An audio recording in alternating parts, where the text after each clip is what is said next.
আসসালামু আলাইকুম। শুধু রান্না, রান্না, রান্না। সকালে রান্না, বিকালে রান্না, দুপুরে রান্না। মানে রান্নার জন্য যত আয়োজন ৩ ঘন্টা ধরে আয়োজন করা লাগে, তারপরে ৫ মিনিটেই শেষ হয়ে যায়। যাই হোক, এটা আমার জন্য খুবই আনন্দের একটা কাজ। আ রান্না আমার ভালোবাসা, রান্না আমার প্যাশন। তো আমি রান্নাকে ফাইনালি শিল্প মনে করি এবং শিল্পিতভাবেই করার চেষ্টা করি। নিশ্চয়ই আপনারা এতদিনে সেটা বুঝে গেছেন। আমি এখন কোরবানি ঈদের জন্য ২ টা মিষ্টান্ন রান্না করব। একটা হলো সাগুদানার কাস্টার্ড আর আরেকটা হলো শাহি টুকরা। আমার হাতের শাহি টুকরা সবাই খুব পছন্দ করে। আর এই ঠান্ডা, ঠান্ডা সাগুর পুডিং, এটা একদম ছোট, বড়, আবাল, বৃদ্ধ-বনিতা সবাই খুব পছন্দ করে। আমি এখন সেটা তৈরি করছি একসাথে। এখানে সাবুদানাটা ভিজিয়ে রেখেছিলাম। এই যে সাবুদানা ভিজানো, এই ১০ মিনিট ভিজানো, এটা আমি এখন জাল দিয়ে নিব। এটা অনবরত একটু নাড়তে হয়। তো এক হাতে নাড়বো, আবার এদিকে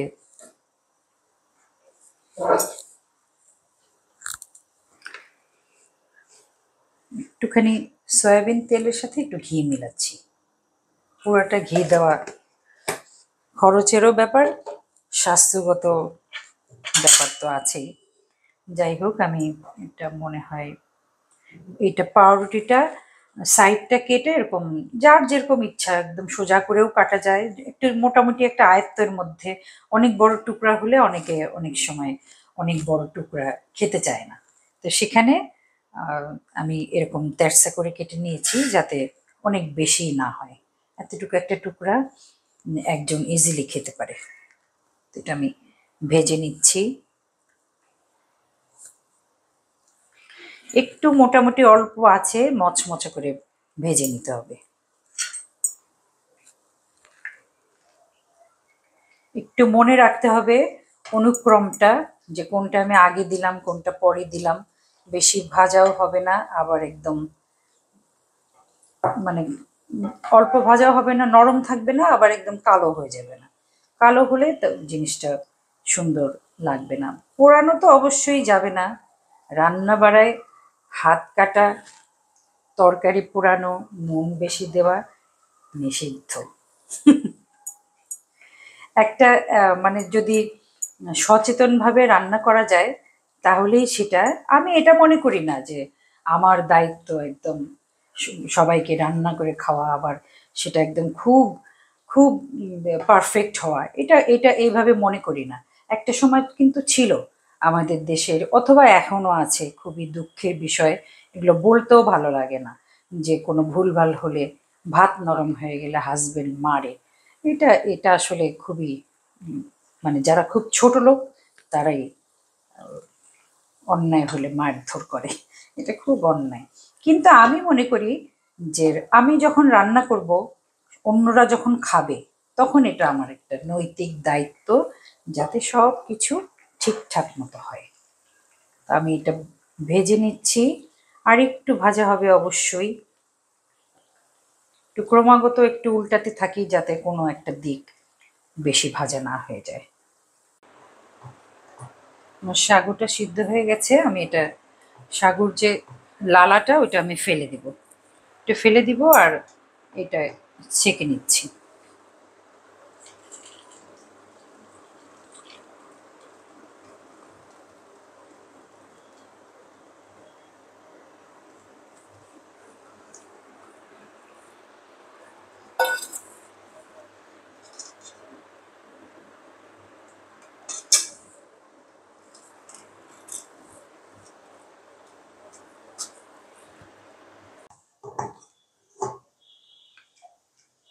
সাগুদানার কাস্টার্ডের দুধটা আমি ঘন করে নিয়েছি। এখন এখানে আমি কাস্টার্ড পাউডার দিব।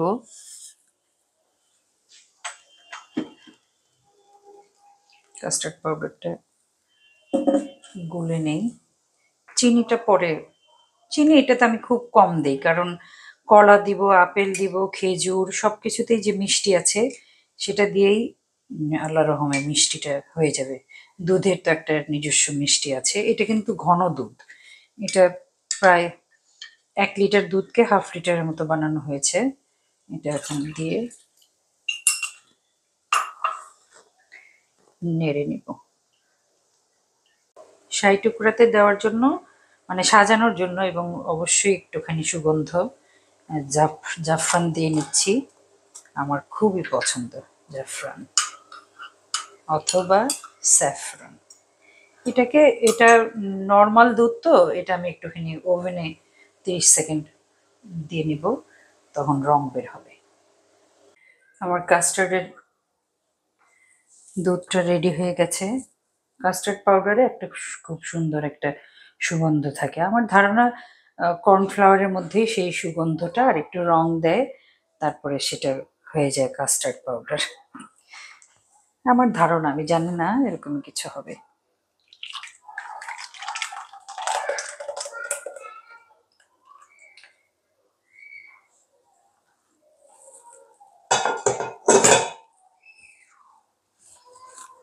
এখন এখানে আমি সাগুদানাটা, সিদ্ধ সাগুদানাটা দিয়ে নিচ্ছি।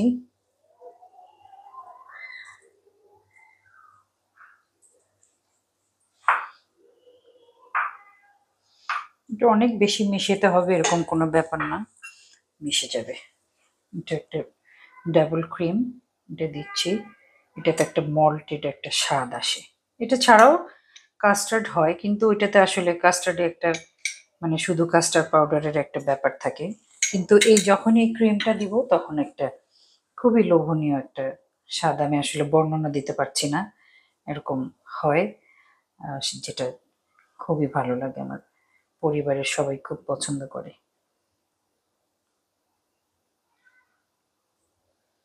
সাগুদানাটা এখন লুকিয়ে লুকিয়ে আছে, একটু পরে তারা বের হবে। এখন আমি দিয়ে দিচ্ছি একটার পর একটা, এটা কোনো সিরিয়াল কোনো ব্যাপার না। বাদাম, এটা কাজু, কাজু বাদাম, হ্যাঁ কাজু বাদাম।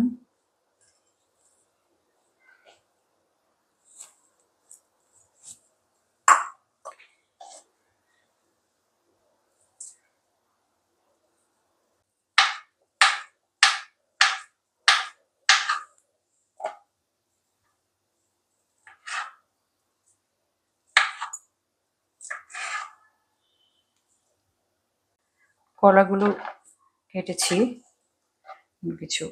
আচ্ছা, খেজুরটা এখানে দিয়ে দিই। এটা নরম খেজুর, এটা সাথে সাথেই মিশে যাবে। মিশে যাবে মানে আমে দুধে মিলে যায় যেটা বলে আর কি।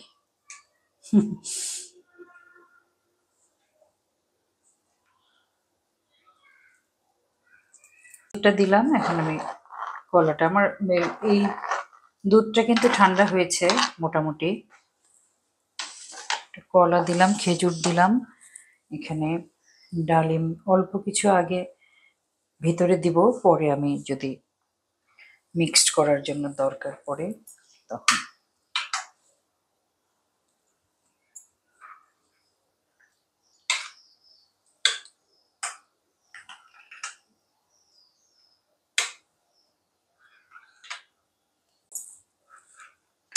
এখন আমি এখানে দিয়ে দিচ্ছি আগে থেকে কাটা আপেল। এটা যে কোনো, আমার মনে হয় লাল আপেলটাই বেশি ভালো হয়, কারণ সবুজ আপেলটা আবার একটু টক টক থাকে। তো আমি একটা লাল আপেল নিয়েছি। এটা ছিলে দিলে ভালো হয়, কারণ মুখে খাওয়ার সময় না ওই আপেলের খোসাটা একটু বিরক্ত করে। এই যে দেখেন, এখন সাগুর দানাটা ভেসে উঠছে ধীরে ধীরে। আর তারপরে এরপরে আমি আর কিছু দিব না, একটুখানি সাজানোর জন্য একটা খেজুর, আর বাকি এটা আসলে অনেক কিছু দিয়ে হয়। অনেক টিন ফ্রুট থাকে, সেগুলো দিয়েও হয়। বিদেশে তো পাওয়া যায়। লিচু দেওয়া যেতে পারে, আম দেওয়া যেতে পারে। অবশ্যই সেগুলো মিষ্টি হওয়ার, মানে যদি আহ, টক হয় সেখানে দুধ কেটে যাওয়ার একটা ব্যাপার থাকে।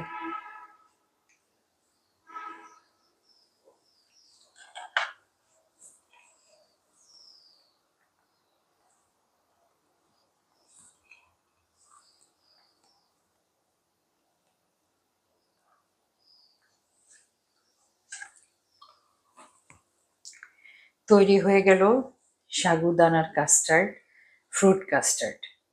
সাগুদানাটা বারবার বলছি কারণ সাগুদানাটা এটার স্বাদটা একদম অনেক বাড়াবে। এটা যখন ঠান্ডা হবে তখন এটা খুবই খুবই একটা স্বাদের ডেজার্ট হবে।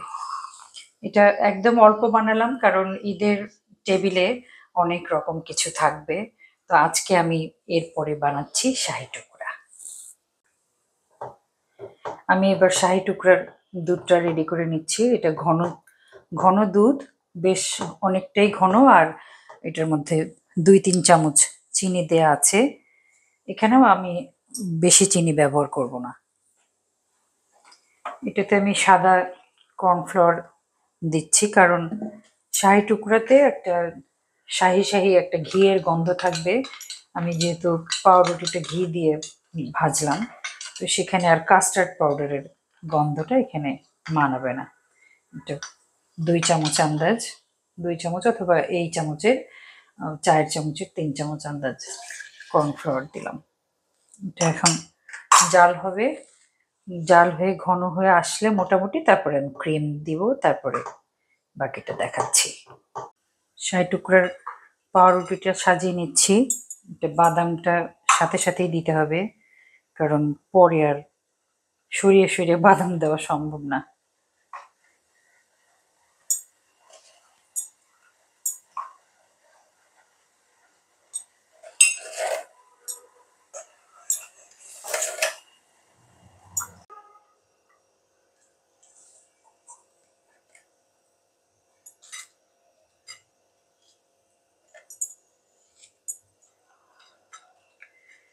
শাহী শব্দটার সাথে বাংলাদেশের মানুষ মনে হয় অবসেসড। কোনো একটা দামি কোনো কিছু ভালো কিছু হলেই তার সাথে শাহী শব্দটা জুড়ে দেয়া হয়। আসলে এমন কিছু না, এটা তো একটু বাদাম টাদাম একটু বেশি থাকে, সেই জন্যই এটাকে শাহী বলা হচ্ছে। আমি এখন এই ক্রিমটা, এটাকেও ক্রিমই বলবো। এটা ক্রিমটার মধ্যে আমি এই ক্রিমটা দিয়ে দিচ্ছি। এটা ডাবল ক্রিম, আমার খুব পছন্দ। এটা দিয়ে আমি অনেক কিছু রান্না করি।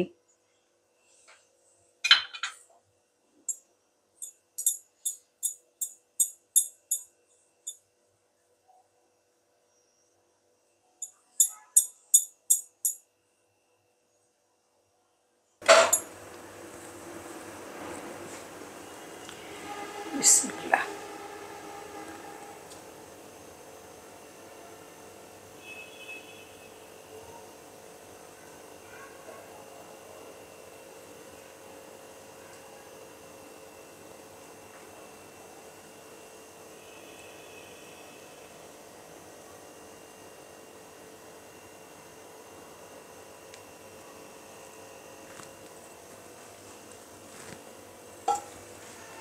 এখানে আমি জাফরানে ভেজানো দুধটা যে জাফরান সহ দিয়ে দিচ্ছি। আমার ধারণা একটু ওভারফ্লো হয় নাকি, আল্লাহ জানে।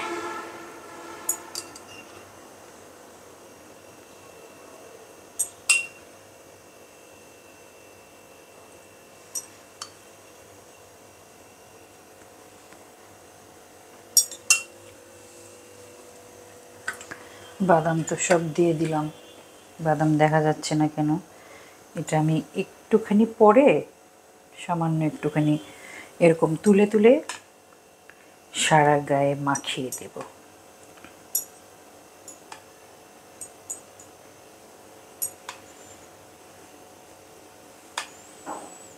আর যদি কোনো রান্নার কোনো অংশে কোনো ভুল ভাল হয়, ভাই আপনারা মাফ করে দিন।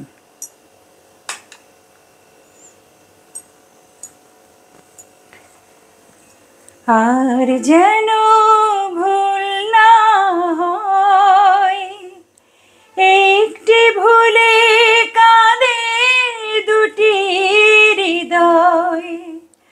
আর যেন ভুল না হয়, একটি ভুল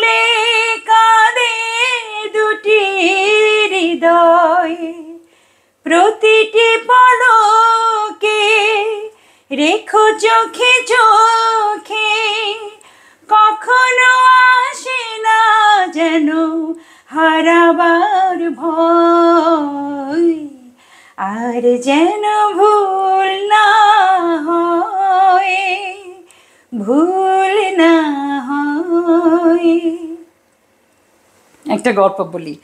এই গানের রেকর্ড করার সময় মনির ভাই, মনির খান যে আমাদের খুব জনপ্রিয় শিল্পী, সে তখন একদম নতুন, মাত্র 2-3টা গান গেয়েছেন। ঈশ্বর আল্লাহ বিধাতা জানে এই গানটা, তারপরে প্রেমের তাজমহল মনে হয় মনির ভাইয়ের দ্বিতীয় গান। তো মানে আমার সাথেই তো, যার জন্য আমার হিসেবটা মনে আছে। তো তারপরে আলী ভাইয়ের গান যখন গাইতে গেলেন মনির ভাই খুব ঘাবড়ে গেছিলেন। এর আগেরগুলো বুল্লুল ভাইয়ের গান ছিল। তা আলী ভাইয়ের গান যখন গাইতে গেলেন, মানে আসলেন আর কি, আমি সাথে আছি বা আমার সাথে মনির ভাই আছেন, তো তখন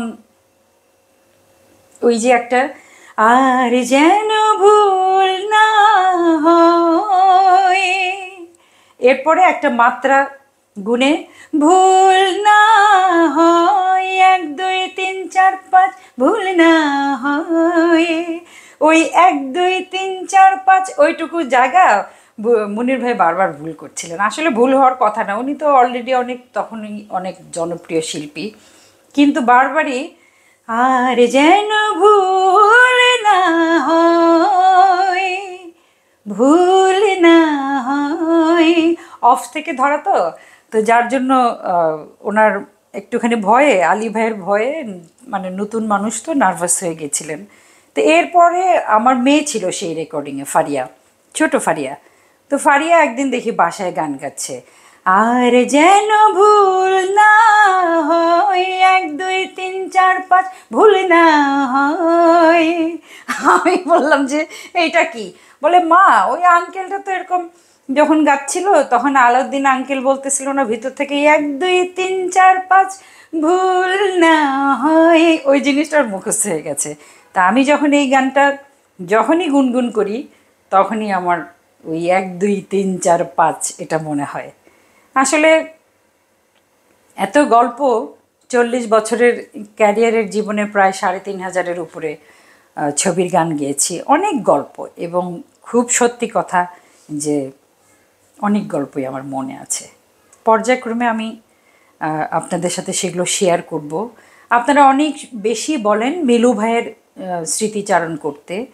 তো মিলু ভাইয়ের স্মৃতিচারণ কিন্তু আমি একদম, আমার মনে আছে আমি ভার্জিনিয়ায় একটা বিচে গেলাম, সেখানে অনেক লম্বা একদম 12-14 মিনিটের একটা ভিডিওতে মিলু ভাইকে নিয়ে অনেক কথা বলেছি। তো সেই আমার মনে হয় আমার পেজে আপনারা যদি একটুখানি খুঁজে দেখেন তাহলে সেখানে শুধু মিলু ভাইকে নিয়েই স্মৃতিচারণ শুনতে পারবেন। আমি জানি আপনাদের যে ভালোবাসা, যে শ্রদ্ধা, এত বড় একজন শিল্পী অনেক একটা অপরিণত বয়সেই চলে গেছেন, মানে আমাদেরকে আরও গান দিতে পারতেন। সেই জায়গায় আমাদের যেমন সালমান শাহর জন্য আফসোস থাকে, ঠিক সেরকম মিলু ভাইয়ের জন্য অনেক আফসোস রয়েই যায়। উনি বেঁচে থাকলে হয়তো আরও অনেক ভালো ভালো গান গাইতেন। তো সেটা আসলে আমরা কেউই জানি না ভবিষ্যতে কত দূর পর্যন্ত কী করতে পারবো। তো যতটুকু করেছি বা যতটুকু করলাম সেটা নিয়েই আমি সন্তুষ্ট থাকতে চাই। তো আজকে আবার দেখাচ্ছি, আমার এটা হলো আমার শাহি টুকরা, আমার বাদামগুলো দুধের মধ্যে ডুবে গেছে। এটা যখন পুরোপুরি বসে যাবে তখন আবার বাদামগুলো ভেসে উঠবে, সেই পর্যন্ত তা দেখাতে পারবো না। আর এই যে এটা হলো কাস্টার্ড, এটা সাগুদানা আর ফল ফ্রুটস দিয়ে কাস্টার্ড। আমরা বাংলাদেশিরা না শুধু ফল বলে শান্তি পাই না, সাথে আবার ফ্রুটস বলি। এটা একটা অভ্যাসে, ফল ফ্রুটস, দুর্বল শরীর, ফল ফ্রুটস খেতে হবে। তো যাই হোক, 2টা রান্না করলাম, এটা আমার ঈদের টেবিলে থাকবে। আর দুধ সেমাই করবো, জর্দা সেমাই করবো ইনশাল্লাহ। এই তো, আর অনেক কিছু না, গরুর গোস্ত, সেটা তো নানান রকম একটু কাবাব টাবাব থাকে। তো যাই হোক, আমার ঈদের টেবিল এইবারে প্রথম আলো তাদের নকশার পাতায় প্রায় 22 বছর পরে প্রথম আলো আমার একটা ফিচার করছে রান্না নিয়ে। তো এটা আমার কাছে ভালোই লাগলো। একটু একটু মনে হয়েছে যে কেন গান নিয়ে নয়, কিন্তু তারপরেও এটাও একটা বিষয় না, রান্নাটা নতুন করে পাদপ্রদীপে এসেছে আপনাদের সামনে, চোখের সামনে। তো অনেক কথা বললাম, ভুলভাল হলে মাফ করে দেবেন। কোন সময় চলে যাই, সবার কাছে ক্ষমা নিয়েই চলে যেতে চাই। ভালো থাকবেন সবাই, আল্লাহ আপনাদের সবাইকে ভালো রাখুক। আসসালামু আলাইকুম।